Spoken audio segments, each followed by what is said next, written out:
Hello प्यारे बच्चों, स्वागत है आपके अपने यूट्यूब चैनल भेड़िया स्टडी चैनल पर। तो चलिए आज के इस वीडियो में हिस्ट्री का ये दूसरा लेक्चर है। पहला लेक्चर में हम 1 से 20 तक क्वेश्चन बता दिए थे और आज इस लेक्चर में हम 21 से लेकर के 40 तक, यानी आज भी आपको 20 क्वेश्चन ही रहेगा। तो दोस्तों चलिए आज की इस वीडियो में हम आपको 21 से लेकर के चलेंगे। तो अगर अभी तक आप मेरे यूट्यूब चैनल को सब्सक्राइब नहीं किए हैं तो प्लीज आप मेरे यूट्यूब चैनल को सब्सक्राइब करें। देखिए आपका पहला क्वेश्चन क्या है। बल्लभा क्या, देखिए स्क्रीन पे आपको बोर्ड पे दिख रहा होगा कि वल्लभाचार्य का जन्म कहाँ हुआ था। क्या है, वल्लभाचार्य का जन्म कहाँ हुआ था। देखिए ए में है आगरा, बी में है बंगलोर, सी में है वाराणसी और सी में क्या है श्रीरंगपट्टनम। तो प्यारे बच्चों आपका जो सही आंसर हो जाएगा आप सोचिए। तो अब आशा करता हूँ, विश्वास करता हूँ कि आप सोच लिए होंगे और इससे पहला वीडियो अगर आप लोगों को अच्छा लगा हो तो आप जरूर कमेंट करें ताकि हमें भी अच्छा लगेगा पढ़ाने में। तो प्यारे बच्चों आपका जो इसका आंसर हो जाएगा, इसका आंसर क्या हो जाएगा, तो आपका वाराणसी हो जाएगा। क्या हो जाएगा, वाराणसी, यानी ऑप्शन नंबर सी। क्या हो जाएगा, ऑप्शन नंबर सी बिल्कुल सही है। तो चलिए प्यारे बच्चों हम दूसरे क्वेश्चन पर चलते हैं। देखिए आपका दूसरा क्वेश्चन क्या है। दूसरा क्वेश्चन है निजामुद्दीन औलिया की दरगाह कहाँ है। क्या है, निजामुद्दीन औलिया की दरगाह कहाँ है। प्यारे बच्चों आपके पास ऑप्शन है, ए में है दिल्ली, बी में है आगरा, सी में है अजमेर और डी में क्या है फतेहपुर सीकरी।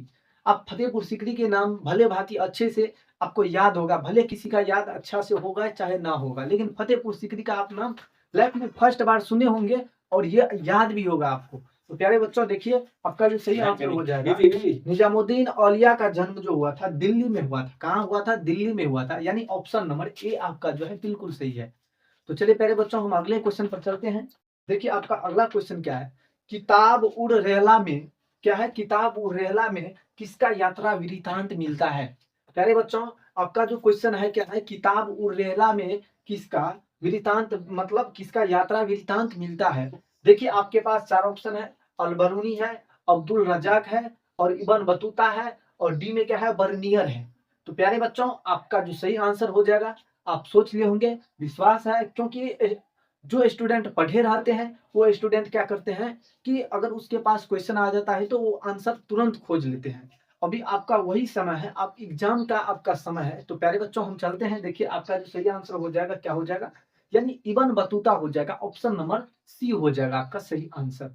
फिर चलिए हम अगले क्वेश्चन पर चलते हैं। देखिए आपका अगला क्वेश्चन क्या है, मध्य युगीन यात्रियों, क्या है, मध्य युगीन यात्रियों का सरताज किस यात्री को कहा जाता है। मध्य युगीन यात्रियों का सरताज किस यात्री को कहा जाता है। प्यारे बच्चों आपके पास चार ऑप्शन है। ए में क्या है देखिए अल बरूनी, सी में क्या है मार्को पोलो और सॉरी बी में क्या है मार्को पोलो, सी में क्या है बर्नियर और डी में क्या है इबन बतूता। तो प्यारे बच्चों आपका जो सही आंसर हो जाएगा क्या हो जाएगा, यानी मार्को पोलो हो जाएगा आपका सही आंसर। फिर चलिए हम अगले क्वेश्चन पर चलते हैं, 25 नंबर का क्वेश्चन। देखिए प्यारे बच्चों आपका 25 नंबर का क्वेश्चन क्या है, इबन बतूता किस शासक के शासनकाल में भारत आया था। क्या है, इबन बतूता किस शासक के शासनकाल में भारत आया था।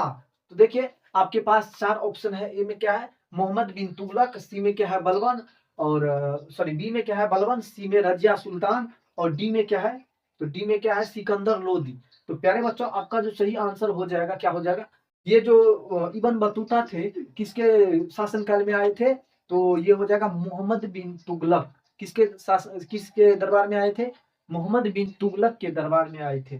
फिर चलिए हम प्यारे बच्चों अगले क्वेश्चन पर चलते हैं। देखिए आपका अगला क्वेश्चन क्या है, फ्रांसीसी बुकानन कौन था, यानी फ्रांसीसी बुकानन कौन था। प्यारे बच्चों एक मिनट रुक जाइए। हाँ चलिए, तो क्या है फ्रांसीसी बुकानन कौन था। ए में है सैनिक, बी में है गायक, सी में अभियंता और डी में क्या है सर्वेक्षक। तो प्यारे बच्चों आपका जो सही आंसर हो जाएगा क्या हो जाएगा, यानी ऑप्शन नंबर ये सर्वेक्षक, क्या है सर्वेक्षक, ऑप्शन नंबर डी जो है आपका बिल्कुल सही है। फिर हम चलिए अगले क्वेश्चन पर चलते हैं। देखिए आपका अगला क्वेश्चन क्या है, रैयतवाड़ी व्यवस्था में भूमि का मतलब स्वामी कौन होता है। देखिए यहाँ पे जब भी भूमि आएगा आप देखिए आपको क्वेश्चन से भी कुछ अंदाज लगता होगा कि क्या है यहाँ पे भूमि, भूमि का स्वामी कौन कहला सकता है। तो क्या जमींदार, ब्रिटिश सरकार और किसान और इनमें से कोई नहीं। ब्रिटिश सरकार कभी तो कहा नहीं सकता है और क्या है जमींदार, जमींदार जो फसल उगाता है उसको न कह सकते हैं, भूमि का स्वामी, जमींदार को थोड़ी ना कह सकते हैं। तो प्यारे बच्चों आपका जो सही आंसर हो जाएगा यानी किसान हो जाएगा। क्या हो जाएगा? किसान हो जाएगा। फिर चलिए देखिए अगले क्वेश्चन पर हम चलते हैं। देखिए प्यारे बच्चों आपका अगला क्वेश्चन क्या है? सिद्धू कान्हू ने किसका नेतृत्व किया था? क्या है? सिद्धू कान्हू ने किसका नेतृत्व किया था? तो प्यारे बच्चों आपके पास चार ऑप्शन है। ए में क्या है? संथालों का, बी में क्या है? मुंडों का, सी में क्या है? पंजाबियों का, और डी में क्या है? तो इनमें से कोई नहीं। तो प्यारे बच्चों आपका जो सही आंसर हो जाएगा क्या हो जाएगा? आपका जो सही आंसर हो जाएगा क्या हो जाएगा? तो देखिए ए में क्या है? संथाल का, बी में क्या है? मुंडा, सी में पंजाब, और डी में इनमें से कोई नहीं। तो प्यारे बच्चों आपका जो सही आंसर हो जाएगा संथाल हो जाएगा। किसका? संथाल का। फिर अगले क्वेश्चन पर हम चलते हैं। देखिए आपका अगला क्वेश्चन क्या है? रानी लक्ष्मीबाई को और किस नाम से जाना जाता था? देखो प्यारे बच्चों आपको ये क्वेश्चन, आपको अधिकतर क्वेश्चन में ये क्वेश्चन आते रहते हैं बोर्ड एग्जाम में। तो हम चलते हैं इसके आखिर इसका ऑप्शन क्या है? देखिए इसका ऑप्शन है क्या है? छबीली है, मन्नू है, मणिकर्णिका है, इनमें से सभी है। तो प्यारे बच्चों देखिए मन्नू भी इसको कहा जाता था, मणिकर्णिका भी कहा जाता था, छबीली भी कहा जाता था। तो प्यारे बच्चों आपका जो ऑप्शन नंबर डी है इनमें से सभी, तो आपका सही आंसर क्या हो जाएगा? इनमें से सभी हो जाएगा। ये ज्यादा देर का आज वीडियो नहीं बनेगा, आपको बकवास का कोई भी बात इसमें नहीं है। डायरेक्ट क्वेश्चन हम बोर्ड पे आएगा और उसको हम बताएंगे, क्योंकि ज्यादा समय भी आप इस समय जिस स्थिति में है आपका समय भी बर्बाद नहीं होना चाहिए। तो प्यारे बच्चों चलिए हम 30 नंबर के क्वेश्चन पर चलते हैं। देखिए आपका 30 नंबर का क्वेश्चन क्या है? व्यपगत के सिद्धांत का संबंध किससे है? क्या है? व्यपगत के सिद्धांत का संबंध किससे है? ए में क्या है? कर्जन से, बी में क्या है? डलहौजी से, सी में क्या है? लिटन से, और डी में क्या है? रिपन से। तो प्यारे बच्चों आपका जो सही आंसर हो जाएगा क्या हो जाएगा? डलहौजी से। किसका? डलहौजी से। चलिए हम अगले क्वेश्चन पर चलते हैं। देखिए आपका अगला क्वेश्चन क्या है? गौतम बुद्ध का जन्म कब हुआ था? ये भी क्वेश्चन आ सकता है कि महावीर स्वामी का जन्म कब मतलब हुआ था, या फिर ये भी क्वेश्चन आ सकता है गौतम बुद्ध का जन्म। ये दो आप क्वेश्चन आप ज्यादा याद रखें। तो प्यारे बच्चों चलिए इसका जो ऑप्शन है, ऑप्शन हम देखते हैं क्या है? 463 ईस्वी पूर्व, यानी ये जो है ईसा पूर्व, ईसा मसीह के जन्म से पहले जो हुआ था उसको क्या कहते हैं? ईस्वी पूर्व। और अभी जो वर्तमान में चल रहा है एडी, एडी उसको या तो बीसी रहेगा या तो मतलब ईसा पूर्व रहेगा। और ये जो वर्तमान में चल रहा है इसको एडी कहते हैं, यानी एडी जो वर्तमान में 0 से लेके अभी कितना है? 2024 है। तो ये आपको अभी तक का जो है ना ये काला था एडी। तो प्यारे बच्चों आपके पास सारा ऑप्शन है जो है 463 ईस्वी पूर्व, बी में क्या है? 468 ईस्वी पूर्व, सी में 563 ईस्वी पूर्व, और डी में क्या है? 540 ईस्वी पूर्व। तो प्यारे बच्चों आपका जो सही आंसर हो जाएगा क्या हो जाएगा? 563। क्या हो जाएगा? 563 ईस्वी पूर्व, यानी बीसी में हुआ था इसका जन्म, यानी ईसा मसीह के जन्म से पहले 563 बीसी पूर्व, मतलब बीसी में हुआ था। तो प्यारे बच्चों चलिए हम अगले क्वेश्चन पर चलते हैं। एक मिनट। प्यारे बच्चों चलिए हम अगले क्वेश्चन पर चलते हैं। देखिए आपका अगला क्वेश्चन क्या है? 31 नंबर में, आपका 31 नंबर में 31 हो गया ना, 32 नंबर का क्वेश्चन। देखिए 32 नंबर का क्वेश्चन क्या है? महावीर स्वामी के माता का नाम क्या था? क्या है? महावीर स्वामी के माता का नाम क्या था? तो प्यारे बच्चों आपके पास चार ऑप्शन है। ए में है तीरसला, बी में है महामाया, सी में यशोधरा, और डी में क्या है? अनेज्या। तो प्यारे बच्चों देखिए ये जो है यशोधरा जो है, यशोधरा कौन थे? गौतम बुद्ध के पत्नी थे। कौन थे? गौतम बुद्ध के पत्नी थे। तो प्यारे बच्चों आपके पास जो चार ऑप्शन अभी हम बताए हैं उसमें क्या है? त्रिशला है, महामाया है, यशोधरा है, अनेजिया है। तो आपका जो सही आंसर हो जाएगा क्या हो जाएगा? त्रिशला हो जाएगा। क्या हो जाएगा? त्रिशला, यानी महावीर स्वामी के माता के नाम, महावीर स्वामी के माता का नाम क्या था? त्रिशला। फिर प्यारे बच्चों हम चलिए अगले क्वेश्चन पर चलते हैं। देखिए भारत में क्या है? आपका क्वेश्चन क्या है? देखिए भारत में मुगल साम्राज्य की स्थापना कब हुई? भारत में मुगल साम्राज्य की स्थापना कब हुई? तो आपके पास चार ऑप्शन है। ए में क्या है? 1206, बी में क्या है? 1336, सी में क्या है? 1526, और डी में क्या है? 1556 ईस्वी। तो प्यारे बच्चों आपका जो सही आंसर हो जाएगा क्या हो जाएगा? 1526। यानी मुगल कब आए थे? देखिए मुगल आए थे पानीपत के प्रथम युद्ध जो हुआ था, किसके किसके बीच? बाबर और इब्राहिम लोदी के बीच हुआ था पानीपत का प्रथम युद्ध 1526। और ये भी क्वेश्चन आ सकता है, पानीपत का युद्ध कब हुआ था, खानवा का युद्ध कब हुआ था। ये सब क्वेश्चन आपको आ सकता है। तो अगर ये भी क्वेश्चन पूछे कि पानीपत का युद्ध कब हुआ था, तो इसमें भी आपको 1526 ही होगा। और ये भी अगर खानवा का युद्ध पूछ दिया जाए तो 1500 कितना हो जाएगा, तो 1527 हो जाएगा। इस पे एक ट्रिक भी है कि पानी पिया खाना खाया, और इस टाइप से है। तो चलिए हम अभी आपको जितना बता रहे हैं हम आपका टाइम वेस्ट नहीं कर रहे हैं। ऐसे नहीं हो कि इसको पता नहीं है, पता है बिल्कुल सब कुछ, लेकिन हम आपको अभी जो काम कर रहे हैं उस पे आप चलिए हम इतना बता दिए। इससे आगे आगे जो है वो जयदेव पूछता भी नहीं है खास करके। तो अगर जरूरी पड़ेगा तो आप मेरा पूरा लेक्चर जिसमें हम पूरा हिस्ट्री को पढ़ाते हैं, आप मेरे जो ग्रुप बना हुआ है मेरे व्हाट्सएप पे, तो उस पे हम खास करके वैसे स्टूडेंट को जो मेरे संपर्क में जयदे हैं उनको हम क्या करते हैं, तो सारे उसको लिंक भेज देते हैं वीडियो का।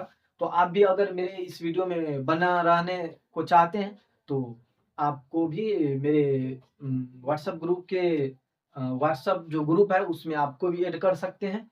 तो चलिए प्यारे बच्चों, उससे कोई मतलब नहीं है, आपको यूट्यूब से मतलब है, यूट्यूब पे आप पढ़ रहे हैं ऐसे ही पढ़िए।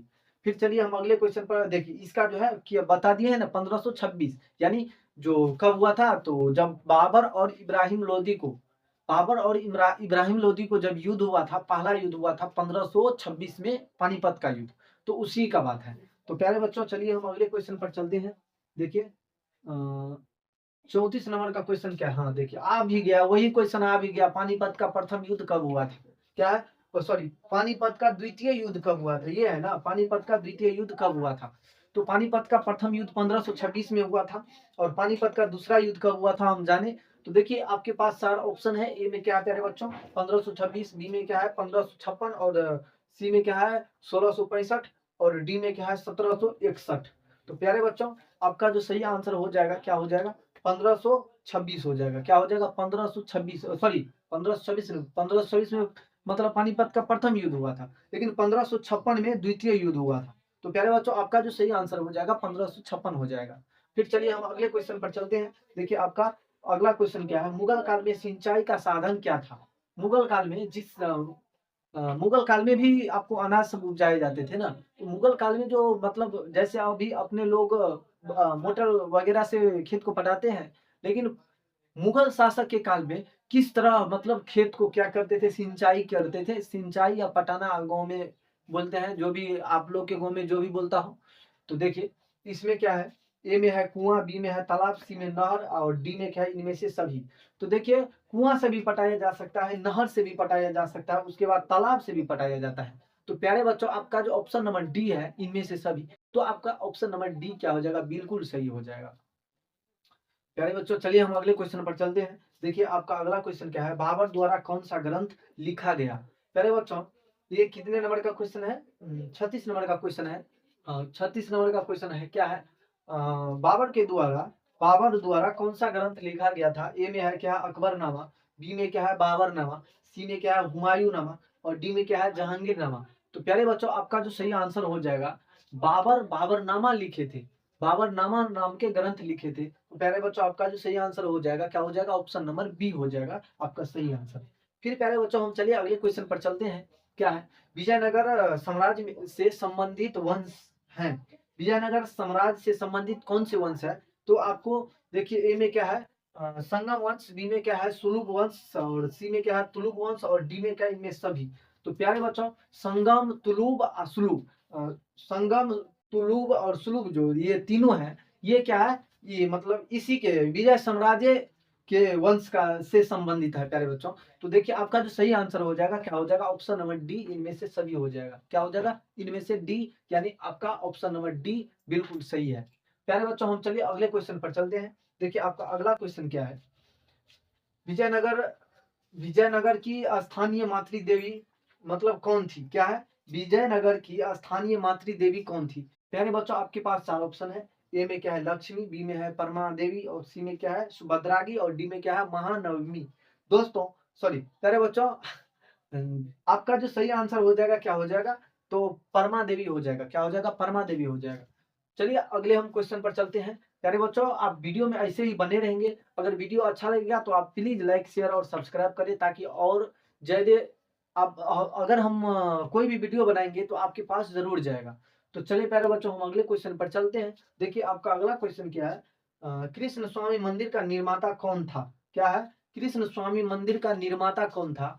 तो प्यारे बच्चों, आपके पास चार ऑप्शन है। ए में क्या है? कृष्ण देव राय, बी में क्या है? देव राय प्रथम, और बी में क्या है? देवराय द्वितीय, और डी में, हाँ डी में क्या है? हरिहर। हरिहर के भाई का नाम क्या था? बुक्का। हरिहर बुक्का, हरिहर और बुक्का। तो डी में क्या है? हरिहर। तो प्यारे बच्चों, आपका जो सही आंसर हो जाएगा ये क्या है? कृष्ण देव, कृष्ण कृष्णा स्वामी मंदिर का निर्माण कौन किया था? तो प्यारे बच्चों, आपका जो ऑप्शन नंबर ए है, क्या है? कृष्ण देव राय। ये आपका बिल्कुल सही है। चलिए प्यारे बच्चों, हम 40 नंबर के क्वेश्चन पर चलते हैं। देखिए आपके 40 नंबर का क्वेश्चन क्या है? 40 नंबर का क्वेश्चन है, हिंदू परंपरा में क्या है? हिंदू परंपरा में मोक्ष की प्राप्ति, क्या मोक्ष की प्राप्ति का मार्ग है? हिंदू परंपरा में मोक्ष की प्राप्ति का मार्ग क्या है? प्यारे बच्चों, आपके पास चार ऑप्शन है। ए में है ज्ञान मार्ग, बी में है कर्म मार्ग, और सी में क्या है? भक्ति मार्ग, और डी में क्या है? इनमें सभी। तो प्यारे बच्चों, आपका जो सही आंसर हो जाएगा, देखिए ज्ञान मार्ग भी है, भक्ति मार्ग भी है, और क्या है? कर्म मार्ग भी है। तो प्यारे बच्चों, आपका जो सही आंसर हो जाएगा क्या हो जाएगा? तो इसमें इनमें से सभी, यानी डी हो जाएगा आपका बिल्कुल सही आंसर। तो प्यारे बच्चों, अगर वीडियो अच्छा लगा हो तो आप प्लीज मेरे यूट्यूब चैनल को लाइक शेयर और सब्सक्राइब करें, और ज्यादा से ज्यादा शेयर करें, ताकि अगर कोई भी स्टूडेंट हो जिसके वो अगर अभी तक पढ़ा नहीं हो, तो हम उसको आसानी से अच्छे नंबर लाने में मदद कर सकते हैं।